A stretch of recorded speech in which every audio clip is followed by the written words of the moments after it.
Here we are at chapter 6, verse 13 of the book of 1 Kings. And I will dwell among the children of Israel, and will not forsake my people Israel. Notes. Now God had previously pledged his presence to the tabernacle. That's in Exodus chapter 25, verse 8, chapter 29, verse 45, and Leviticus chapter 26, verse 11. The temple as well was reared to be his dwelling place. He now assures the royal builder that he will occupy it. Look in 2 Chronicles chapter 6, verse 2. Continuing. So Solomon built the house and finished it. And he built the walls of the house within the boards of cedar, both the floor of the house and the walls of the ceiling. And he covered them on the inside with wood, and covered the floor of the house with planks of fir. And he built 20 cubits, which would be 30 feet, on the sides of the house, both the floor and the walls with boards of cedar. He even built them for it within, even for the oracle, even for the most holy place. Notes. Now the oracle, I remind you, this was the Holy of Holies, where the Ark of the Covenant was kept, and which was actually the dwelling place of the Lord, who dwelt between the mercy seat and the cherubim. Verse 17.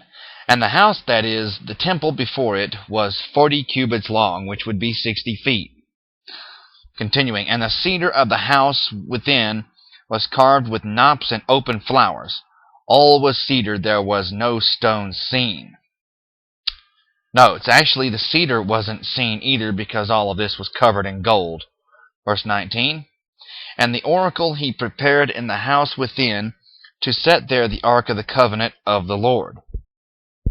And the oracle in the forepart was 20 cubits in length, which would be 30 feet, and 20 cubits in breadth, same thing, and 20 cubits in the height thereof, and he overlaid it with pure gold, and so covered the altar, which was of cedar. Notes. Now keep in mind the oracle is actually the Holy of Holies. But this tells us here that that the Holy of Holies was 30 feet square, 30 feet high. This was the same width as the house. In 2 Chronicles chapter 4, we also see that the great brazen altar was also 20 cubits square, which would be 30 feet. The reason was that atonement and glory are one. Atonement is the theology of heaven, if you will, and the entrance to God's home is as wide as the home itself. Now, what a thrilling revelation that should be. In other words, Calvary is just as large as the house of God. Continuing in verse 21, So Solomon overlaid the house within with pure gold, and he made a partition by the chains of gold before the oracle, and he overlaid it with gold. Notes. Now, for obvious reasons, gold typified deity, meaning that the one who occupied this house was God. As well, the one whom the house symbolized, namely the Lord Jesus Christ, well, he's also God, for I and my Father are one. You can read that in Matthew. I haven't taken the time to actually look it up, though. But it's there, trust me. Verse 22.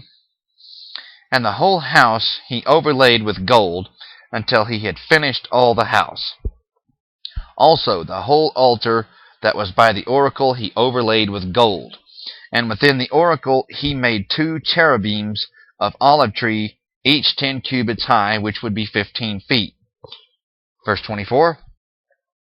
And 5 cubits, which would be 7.5 feet, was the one wing of the cherub, and 5 cubits the other wing of the cherub. From the uttermost part of the one wing unto the uttermost part of the other were 10 cubits, which would be 15 feet. And the other cherub was 10 cubits, which would be 15 feet. Both the cherubims were of one measure and one size. Notes. Now keep in mind that these were in the Holy of Holies. Verse 26.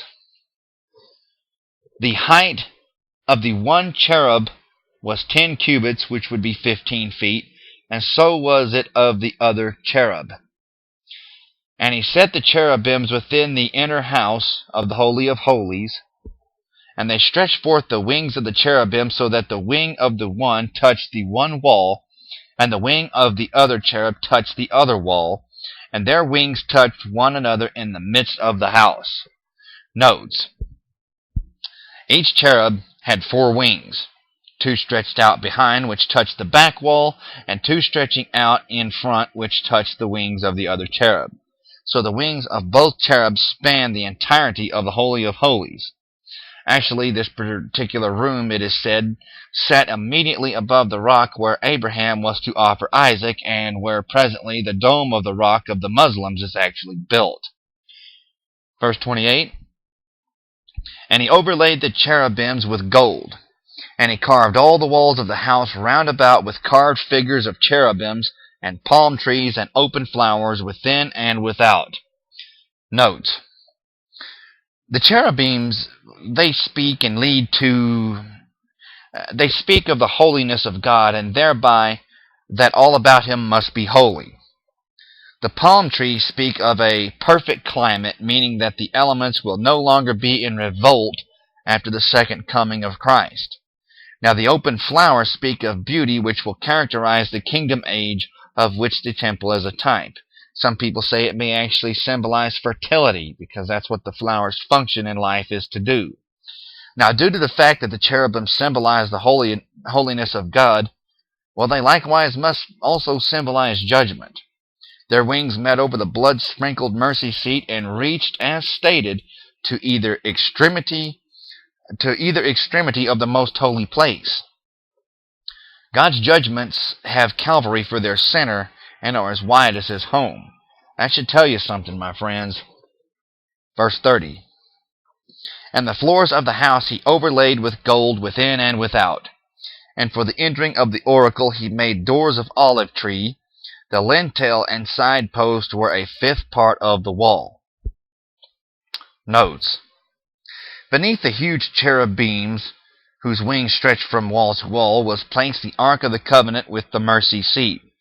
The smaller cherubim that Moses had made were attached to the mercy seat and made of the same mass of gold. The smaller cherubims looked downward upon the sprinkled blood. The huge cherubims made of olive wood and covered with gold looked outward. Now, whereas Moses' tabernacle in the wilderness before the erection of the temple was a type of Calvary and redemption, Solomon's temple was a type of the kingdom age and of righteousness. God's perfect judgments will, in the millennium, be enabled to look out from Calvary upon a kingdom wherein shall dwell righteousness. Now, this is not now possible, for righteousness retreated to heaven when Christ went to the Father, but that is God's ultimate plan for the human race, for all to be good. We just have to go through some bumps. John chapter 16, verse 10 documents some of what I've been saying. Verse 32, and 2 doors also were of olive tree, and he carved upon them carvings of cherubims and palm trees and open flowers, and overlaid them with gold, and spread gold upon the cherubims and upon the palm trees. So also made he for the door of the temple posts of olive tree a 4th part of the wall. And the 2 doors were of fir tree. The 2 leaves of the one door were folding, and the 2 leaves of the other door were folding. And he carved thereon cherubims and palm trees and open flowers, and covered them with gold fitted upon the carved work.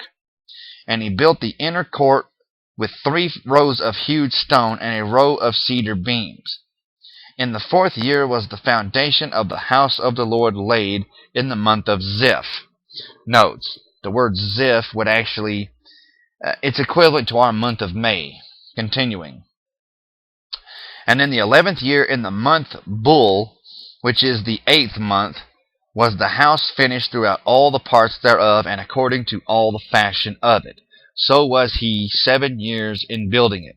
Now, as stated, Solomon's temple was a type of the coming kingdom age, when and where righteousness will fill the entire earth, because Christ is present, with Satan and all of his minions of darkness locked away. Revelation 20, verse 1 through 3, and we must pick up in chapter 7. Thank you, and God bless.